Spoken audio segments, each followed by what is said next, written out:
Hello guys, in this video I will show you how to change profile picture on Reddit. Firstly, get up into your application, then tap on your right upper side on your profile icon.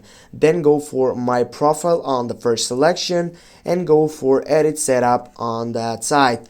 As you can see here, it has an changing profile option which you can just tap on it, and here you have four options: create avatar, camera, library, or restore default avatar.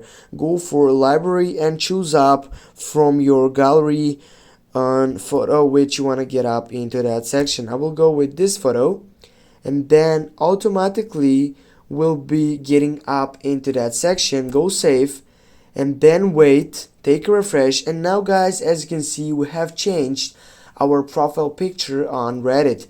Thanks for watching. Don't forget to hit that like and share the video. See you soon guys.